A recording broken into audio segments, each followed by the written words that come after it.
Welcome to this video about the difference of proportions in having a significance test. By the end of this video, you should be able to state the appropriate hypotheses for significance tests about a difference between two proportions.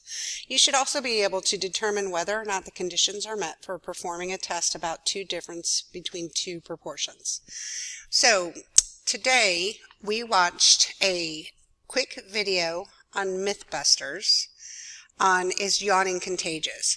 And so here's the link. You can take a look. I'll put it in the module also, so you can click it and go watch it. And it's a quick summary. So they had subjects that were placed in a booth for an extended period of time and monitored by hidden camera. 34 subjects were given a yawn seed by one of the experimenter. That is, the experimenter yawned in the subject's presence before leaving the room. The remaining 16 subjects were given no yawn seed. Okay, so we're going to outline this experiment that was done by the Mythbusters crew, like we did in Chapter 4.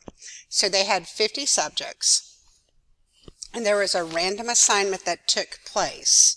So our 50 subjects were randomly assigned.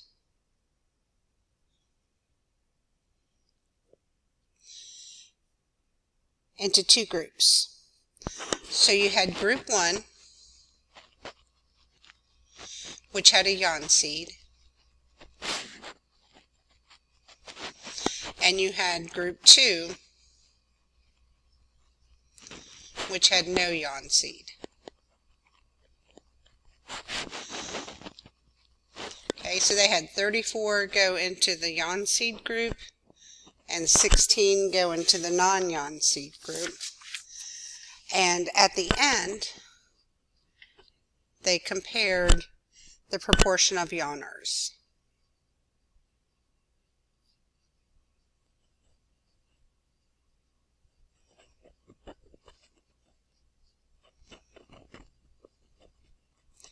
All right, so there we have our experimental design. So this is different because this is an actual experiment. It's not a sample that's being taken like some of our others, but it still works the same relative way.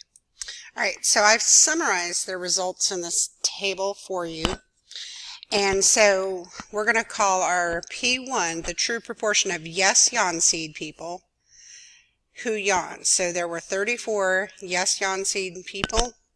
And of those 34, 10 of them yawned, giving us a P of 0.29, or a P hat of 0.29. And then our P2 is no yawn seed people who yawned. So of these 16 people, 4 of them yawned for a proportion of 0.25. Okay, so what is the difference in proportion? We don't want to give naked numbers, so I'm going to show my work here. Now, these data provide some evidence that yawning is contagious? Well, they're showing a difference of 0.04. Yes, there's some evidence. Because people who were given a yawn seed yawned more than those who didn't.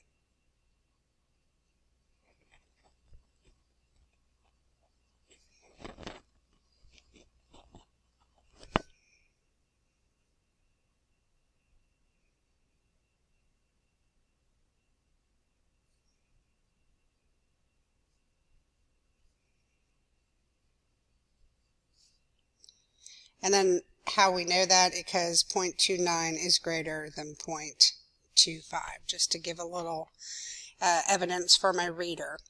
Now, Adam Savage and Jamie Heineman, the co-hosts of Mythbusters, use these data to conclude that yawning is contagious. Do you agree? So I love watching Mythbusters, but I find their conclusions I don't always agree with them, and yes, there's a difference. There is a 0.04 difference, but my statistical brain says, is that significant? Do we have convincing evidence that that is a big enough difference? So before I could even think about this, my wonderings are, is 0.04 a big enough difference?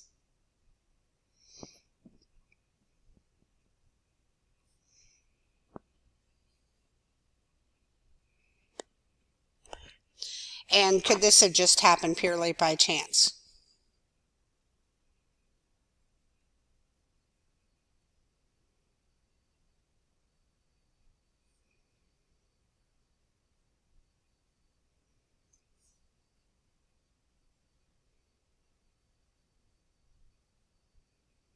All right. So that's what we're going to look into here. So we did a simulation in class, so I'm going to show you the data that we got in class. Let's go ahead and flip this over and I'll show you what we did. All right. So I gave the class some cards that were set to the same proportions as the Mythbusters experiment. So we had no yawn cards, and then we had yawn cards. And there was a total of 50 cards, and they would shuffle these cards and they would randomly distribute them into a yawn seed group and a non-yawn seed group. Okay, and so these are where these numbers are coming from, was from these simulations that were done. So let's take a look what we got. So before that we do that, let's come up with a null hypothesis. Now, we are talking about a difference in proportions. Okay, so we're really wondering if a yawn seed works or not. So remember, a null hypothesis means no difference. So we're going to say P1 minus P2 equals 0, meaning there's no difference between them. And what that means in words is yawning is not contagious.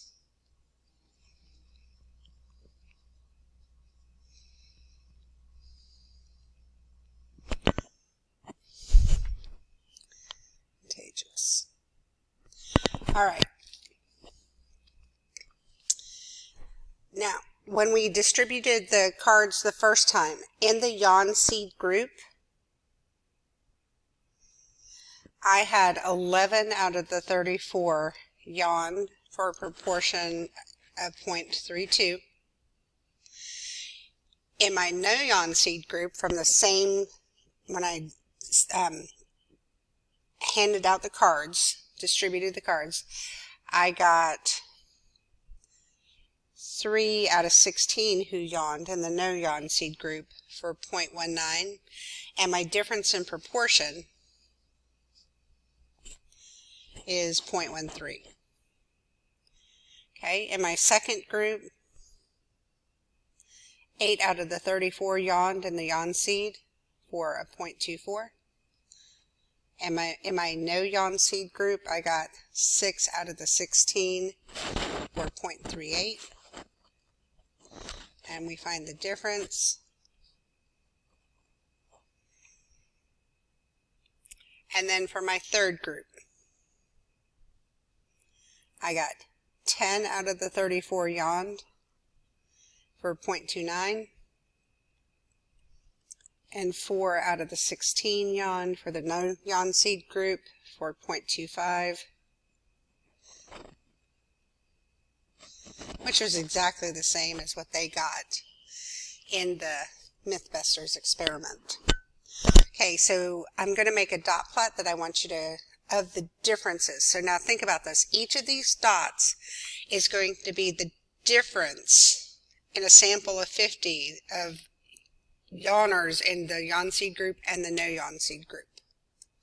Okay, take a moment to pause the video to copy this dot plot down, and then when you're ready, come back and join the video. All right, let's see how unusual the Mythbusters numbers were in this scenario. So they got a difference of 0.04. So here is 0, this is 0.02, 0.024. So this was our Mythbusters result right here.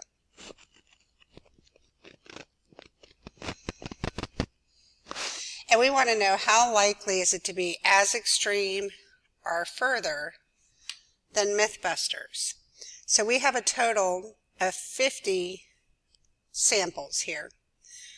And of these 50, we have 1, 2, 3, 4, 5, 6, 7, 8, 9, 10, 11, 12, 13, 14, 15, 16, 17, 18, 19, 20 of them are as extreme or further than Mythbusters got. Okay, so what does that mean?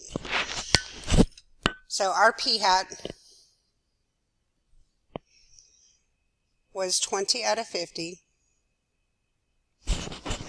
which when we divide that down, we get a proportion of 0.40.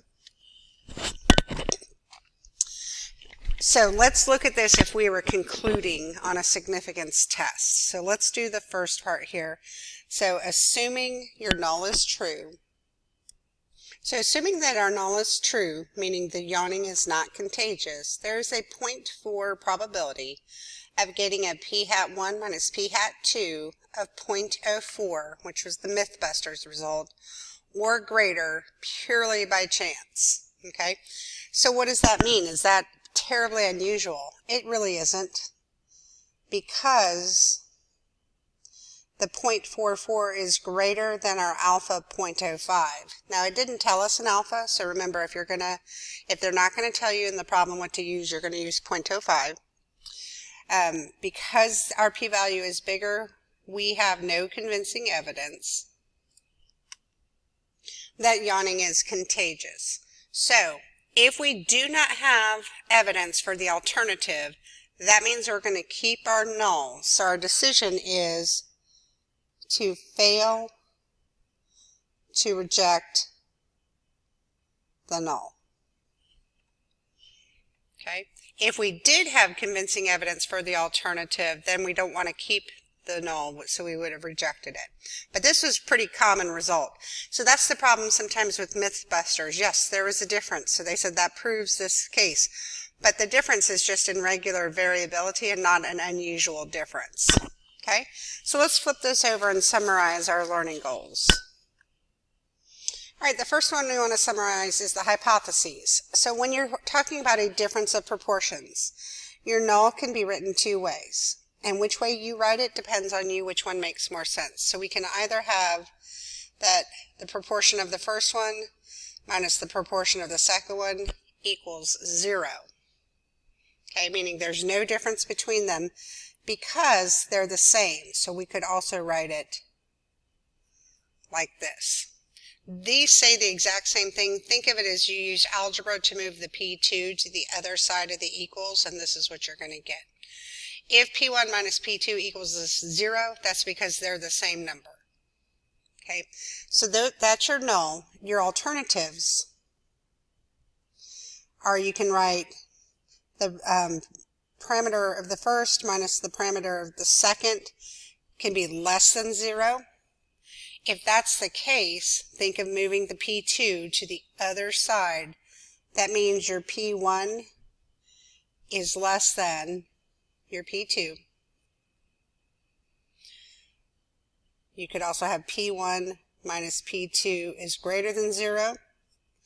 That means your P1 is greater in value than P2. And then sometimes you could have the P1 minus P2 does not equal 0. That's that differs or is different from. And that just means P1 is not equal to P2. Okay. So when you do this, you need to define your parameter.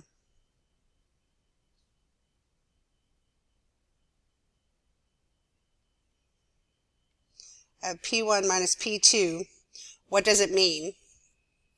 And you need to state the direction of the subtraction.